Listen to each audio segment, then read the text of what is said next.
You're tuned in to the Ross Tucker Football Podcast, guiding your gridiron journey, none other than your host, former NFL lineman, Ross Tucker. Oh, yeah, it is. But it's not just any Ross Tucker Football Podcast. It never is. It is a Power Rankings Tuesday, and sadly, our last Power Rankings Tuesday, presented by DraftKings. I'm going to miss Power Rankings Tuesdays.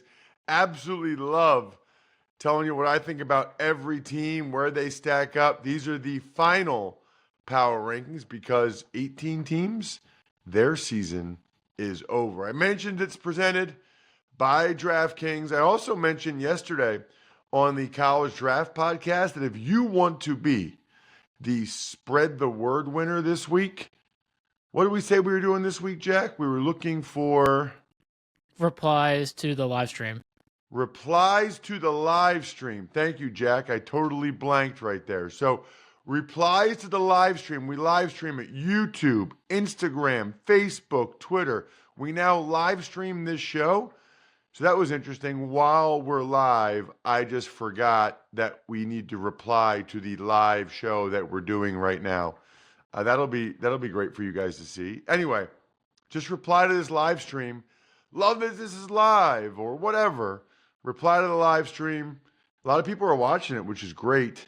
And you'll have a great chance to be the spread the word winner. Sponsor confirmation email winner. I'm going to pick somebody that goes ahead and orders Emery's draft guide from the College Draft Podcast because Emery is the man and he deserves it. It's the best draft guide out there. footballgameplan.com/2024 draft guide. So you take advantage of that. Send me the email, ross@rosstucker.com. Bang. You have a great chance to be the sponsor confirmation email winner. YouTube shout out later in the week as well. youtube.com/RossTuckerNFL. It's Big Show time. The Big Show. All right, Ross, what were your thoughts on Michigan? They win their first national championship since 1997. Dominant 34-13 win over the Huskies. So, first of all, what are the odds that Michigan wins their first national championship in 26 years the same week that the Lions have their first home playoff game in 30 years? That's nuts. I mean, that is, I would love to talk to Fezzik on the Even Money podcast today and ask him what the odds are of that, because that seems very rare for something to happen for the first time in 26 years. Another something in the same area, basically same city, to happen for the first time in 30 years. What a time to be a Michigan or Lions fan right now.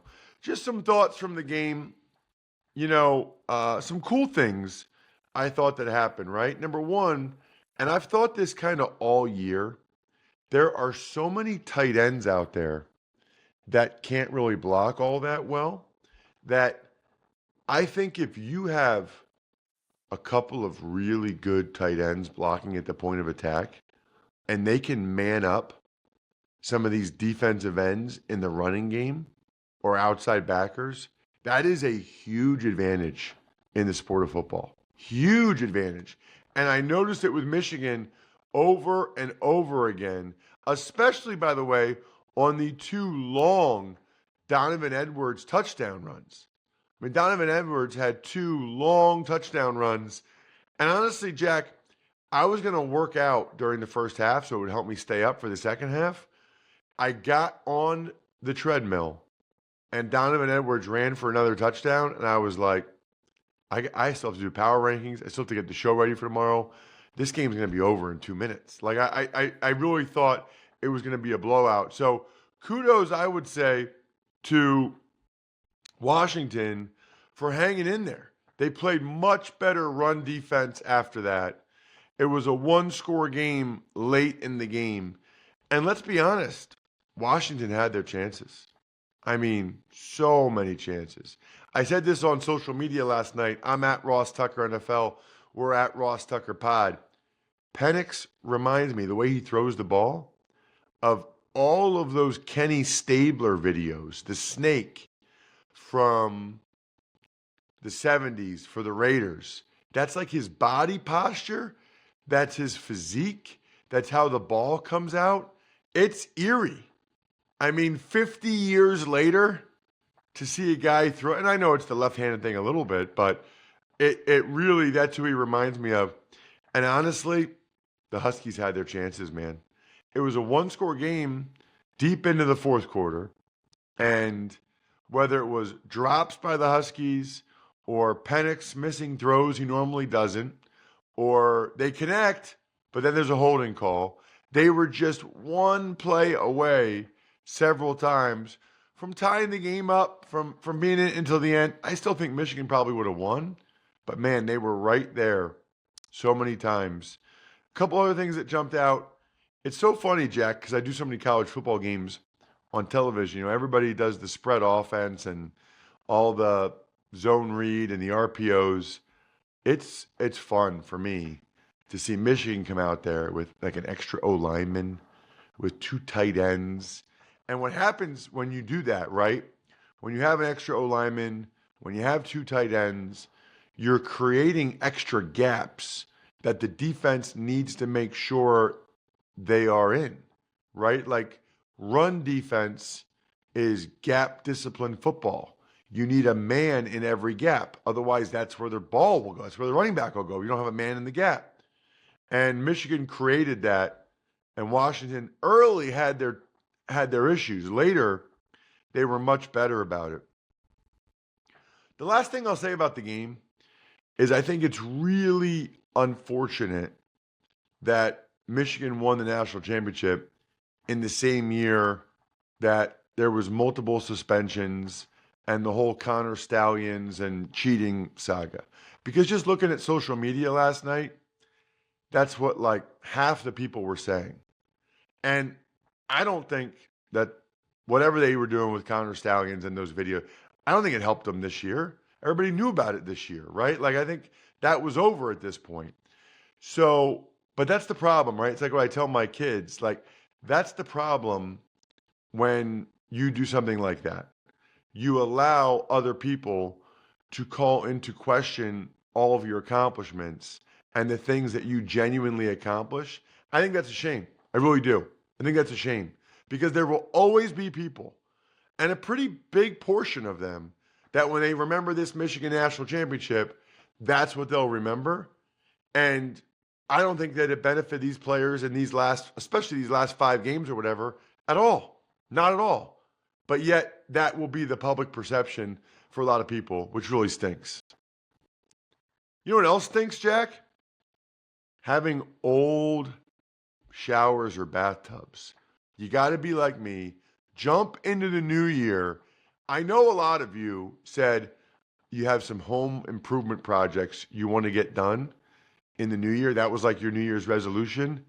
I cannot possibly highly recommend westshorebath.com enough for so many reasons. First of all, it is a local company in central Pennsylvania that now has like 40 locations all over the place.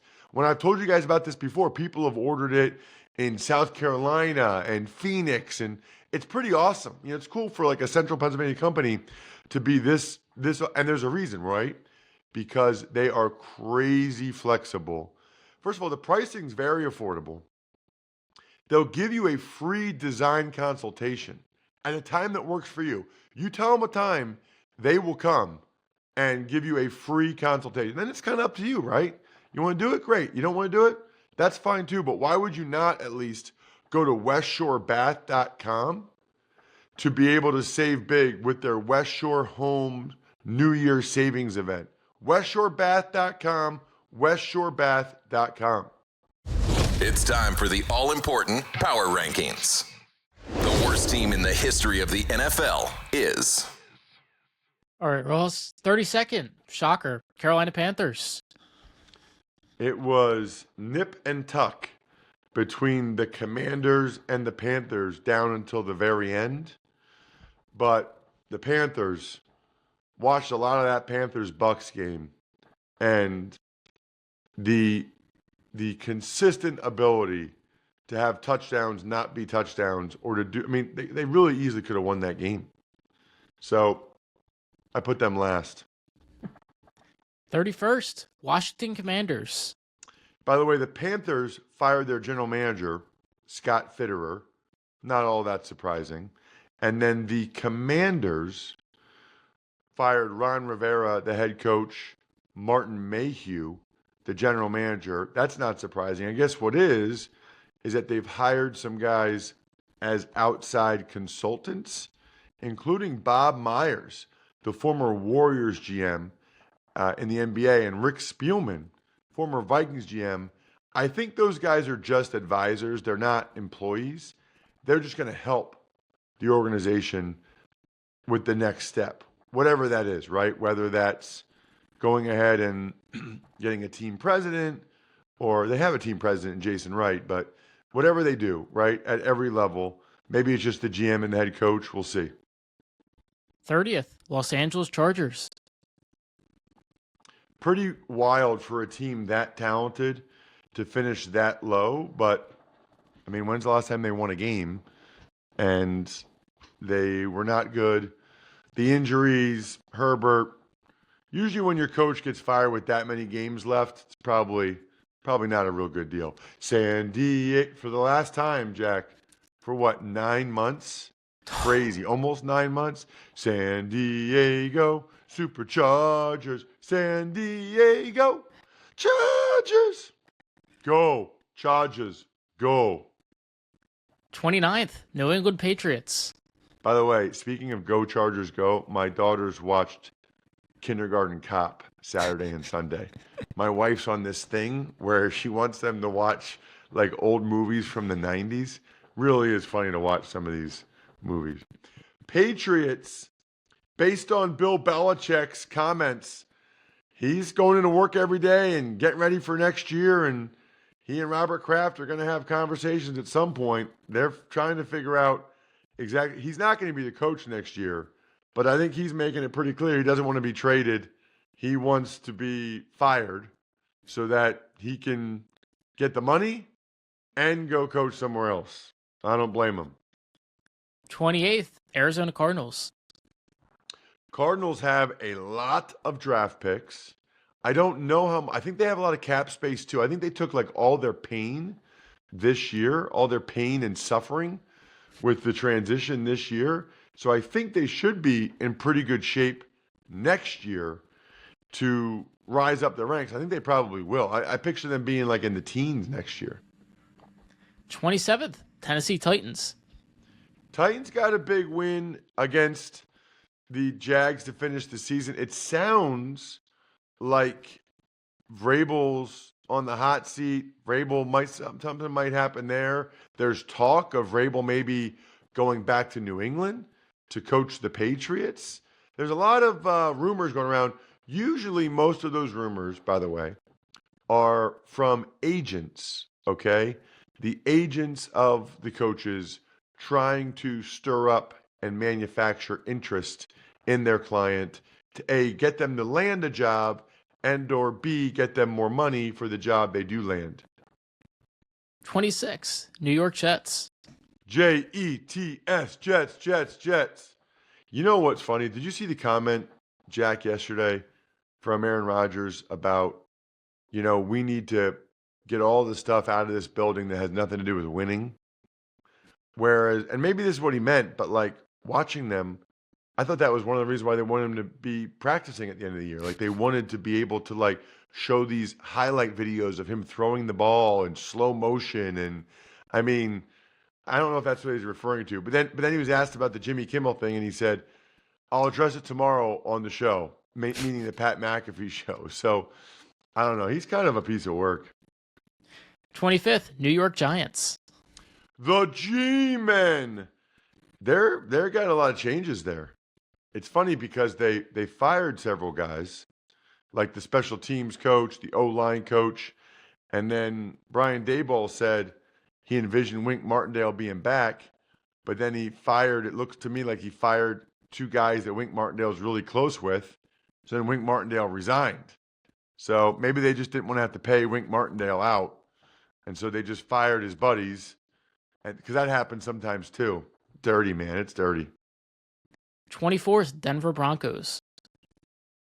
So, not a great way to end the year. Very curious to see what changes come down the pike, if any, in Denver, right? 1 year of Sean Payton. They were definitely a better team. They finished 8-9, and now he's had a full year to assess everything over there. Curious to see who they get at quarterback, too, by the way. 23rd, Atlanta Falcons. Well, we talked about this yesterday because they did it right after midnight. Falcons make a change at head coach with Arthur Smith. Sounds like the GM is staying. I think that's the only one of the open head coaching jobs right now that's legitimately open where the GM is staying, at least to this point. 22nd, Minnesota Vikings. The Minnesota Vikings. So Vikings kind of ended on a whimper, even when it looked like they had a great chance to make the playoffs at one point. They finished by losing 4 in a row. They were 7-6, had momentum, finished 7-10. You know, all of these teams down here, Jack, for the most part, either have coaching or quarterback questions. All of these teams. 21st, Jacksonville Jaguars. Man, what a epic collapse by them. They lost 5 of their last 6 games? That is rough. Kind of like the Eagles, to be honest with you. But the Eagles had already won so many that they were in a better shape. The Eagles have lost 5 of their last 6, haven't they, Jack?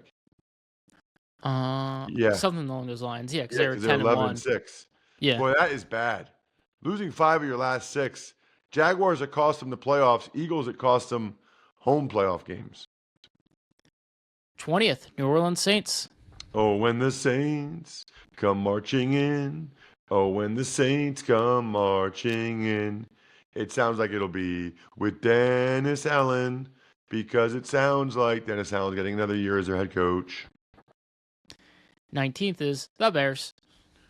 The Bears. Sounds like Eberflus will be back so far. The question will be the OC in Getsy and the quarterback in Fields. They'll probably keep the Fields thing close to their vest for a while. To see what kind of trade interest they could get for him. That's fascinating because he's going to end up starting, I think, somewhere else if the Bears don't want him. 18th, Cincinnati Bengals. Impressive finish by that organization. Really was. Impressive accomplishment to stay in the mix till the end, to have a winning record, to go 9-8 after you lose your franchise quarterback. That shows who they going to beat them Bengals. That shows that the Bengals are a program, if you will, on solid footing, an organization on solid footing. If you lose your franchise guy and you still have a year like that. 17th, Las Vegas Raiders. The Raiders are reportedly interested in Jim Harbaugh. By the way, it's the worst kept secret in the world that Jim Harbaugh desperately wants to go back to the NFL. So if you see any reports like, I don't know, he really likes it at Michigan. No. Like, I've talked to people that know he wants to go back to the NFL desperately. Especially now, like, kind of finished the job at Michigan, won the national championship. The NCAA's all over him. He got suspended twice. I get it. I don't think it should be the Raiders. I think it should be Antonio Pierce. 16th, Seattle Seahawks. Pete Carroll says he's back for age 73 or age 74 season. Good for him, man. He's inspiring, I think. To me and a lot of people, winning record, pretty impressive, I think. They just need to figure out if Geno's really the guy or not. Although I don't think I felt like the defense was more of an issue than Geno. And the best of the eliminated teams, Indianapolis Colts at 15. So the Colts, they had a really nice season. Didn't end up in the playoffs like they wanted to be, but to go 9-8 with Minshew, now they just got to get Anthony Richardson healthy and keep Minshew. I don't know what his contract status is, but keep him if they can. But some team might want to trade for Minshew to compete for a starting job somewhere else. 14th, Green Bay Packers. Dun dun dun dun dun dun dun. Go Pack, go! Dun dun dun dun dun dun dun. Obviously, we'll talk more about the playoff teams later on in the week, but What a year for Jordan Love and Matt LaFleur. Kudos to them. By the way, I'll be making my picks Friday, but I'll be making my bets today on the Even Money Betting Podcast. Make it easy on yourself. Order it on DoorDash. Now you can root for your bets or my picks while your food and drinks are on the way. So that means burgers, chips, dips, soda, pizza, wings, so much more delivered straight to your door. Got to have something to wash it down. I had 2 of these bad boys last night, one in the first half, one in the second half. They're called Labatt Blue Light. They're delicious. Drink them with friends. Live life to the power of we. Always enjoy responsibly beer. Labatt USA, Buffalo, New York. 13th, Tampa Bay Buccaneers. They didn't finish as strong as they had been playing, but they're playing against a team that finished even worse in the Eagles, which gives them a chance to win. 12th, Pittsburgh Steelers. Here we go. Here we go. We're going to actually talk on the Even Money podcast about the health of these teams. No, TJ Watt is just killer for the Steelers. Absolutely killer. 11th, Houston Texans. So looking forward to that game. Very different game, by the way. You know, in that last game when they played the Browns, no CJ Stroud, no Will Anderson. You know, I think Nico Collins was hampered. This will be different. 10th, LA Rams. I cannot wait for that game, Jack. I think that's the best game of the weekend. I'm on the sideline in Detroit for Rams at the Lions. First playoff game in 30 years. That environment, I have chills just thinking about it. 9th, Philadelphia Eagles. Eagles, Eagles. So that's the lowest they've been in a while. They probably could even be lower the way they're playing right now. Their one saving grace is they should, it sounds like, get a lot of guys back. Darius Slay and DeAndre Swift and Devontae Smith for this game. 8th, Kansas City Chiefs. Chiefs are, and this is one thing I was studying for Even Money at sportsinjurycentral.com, sixscore.com. The Chiefs are way healthier than the Dolphins coming into this game. 7th, Cleveland Browns. Browns should be well rested for that Saturday game in Houston because they rested most of their key guys. Not easy to beat the same team twice in a short window, though. 6th, Miami Dolphins. Miami Dolphins, Miami Dolphins, Miami Dolphins so beat up. Miami Dolphins, Miami Dolphins. They won't have Van Ginkel, Good, or Baker. 5th, Detroit Lions. You know, it doesn't sound like they'll have Laporta. That's a big loss. I'll be curious to see how the Lions make up for that. It's one of those things where I hope if they win, he can play the next week, likely against Dallas, because they really, really need him. That's a bummer. 4th, Dallas Cowboys. How about them Cowboys? It's funny, I saw multiple people say yesterday, this is the best Cowboys team since the last time they won the Super Bowl. I swear I've heard that like 5 times over the last 15 years. Best Cowboys team, 2007 with Romo, whatever that was, the first year for Dak when they were the number 1 seed. This is like the 4th annual best Cowboys team since they won the Super Bowl. 3rd, Buffalo Bills. So glad they made the playoffs, man. Just so glad that they have a shot. You know, they've been playing so well. They're on a roll. They've won 5 in a row. After that Eagles overtime loss, they could have crumbled. They did the opposite, and now they got some serious momentum going into the playoffs. 2nd, San Francisco 49ers. Niners get the week off. Not much to say there. Just kind of gearing up, making sure that they're healthy. I think they are pretty healthy going into this one. I don't know that they were necessarily playing their best football the last couple games of the season, kind of getting a little bit beat up and whatever. But they beat the Commanders. They got the week off. Now they got the bye. Pretty sure they'll be primed and ready to go. Ross's number 1 team, which is totally meaningless, but it's fun and will get many of you incredibly annoyed, is 1, Baltimore Ravens. Ravens, that's how you know you have a good organization, when they rest the guys they rested against the Steelers and still were that competitive, still played that well. They got to win 2 home playoff games. They weren't able to get done in 2019. 2 home playoff games to get back to the Super Bowl. They got a really good chance to do that, but it won't be easy, especially if they end up playing like Kansas City or the Buffalo Bills. I think we're done here. Thanks for tuning in to the Ross Tucker Football Podcast. Make sure to also check out Even Money, Fantasy Feast, and College Draft, all on the DraftKings Network, YouTube, or subscribe to the podcast on your favorite platform. Shout out myfrontpagestory.com. Dudes, I'm telling you, we're a month away from Valentine's Day. Just get it done. Knock it out. Get Valentine's Day gift taken care of at myfrontpagestory.com. Then, of course, Pizza Boy Brewing, Sporticulture, HumanHeadNYC.com, SteakhouseSports.com, and BackOfficeScheduler.com.